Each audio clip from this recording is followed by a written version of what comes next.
Now in this short chapter we'll look at a couple of tricks.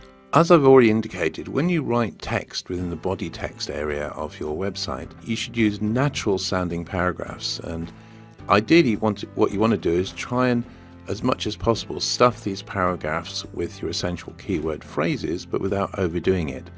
You don't want to have something like, hello, we're the blue widget company and our blue widgets are the best blue widgets, blah blah blah, because all Google is going to see is a whole load of spam, and it just will not be impressed at all. So obviously you need to include your essential keywords and phrases within the text, but it must be done in a subtle way so that the words or the phrases are included, but they don't sort of drown out everything else. Now, if you've got a load of text on a page, on your website page, there's a really nice little trick you can use. So if you look at this slide, what stands out? And the answer is the word bold. Why? Because it's formatted in bold. Now, people realize that if they want to draw attention to a small piece of text in a large page filled with text, then one way to do that is to make a word or a short phrase appear in bold. Now, Google recognizes this, so what you can do is, if you've got a load of text on a page, simply by marking a very small amount of it, and I do mean a very small amount, maybe one word or a very short phrase, if you mark it in bold, then Google will say, this has been marked in bold for a reason. Obviously, the words that have been marked in bold are important. So if you've got, 200 words on a page, and sort of 2 or 3 words that are marked as bold, then Google will say, well, those are the important words.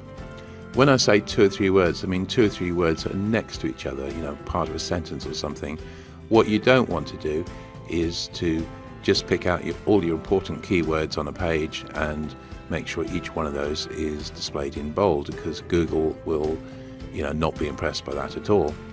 So if you're going to use this bold trick, do it to one word or to one very short phrase in a page, and I'd say no more than once on a page. Obviously you can have it on different keywords being highlighted on different pages, as many times as you want, that's no problem. But on each individual page, you just want to use this trick once. And as I say, the whole point of this trick is to basically get Google to concentrate on a small piece of text contained within a large amount of text, and Google then realize that particular information, ideally containing your keywords, is important. Now, a kind of related technique which I really like is using bulleted or numbered lists.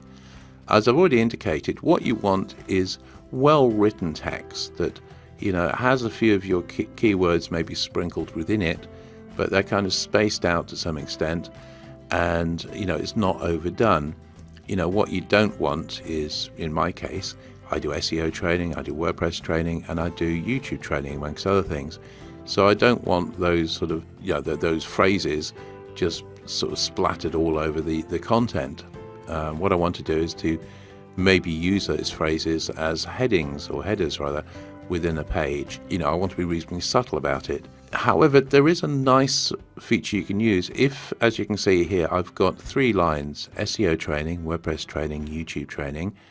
What I've done is I've marked those as bullet points. Now, maybe that doesn't sort of convey so well on this slide here, but the point is that normally in a web page you wouldn't have bullet points. You just have text, paragraphs of text.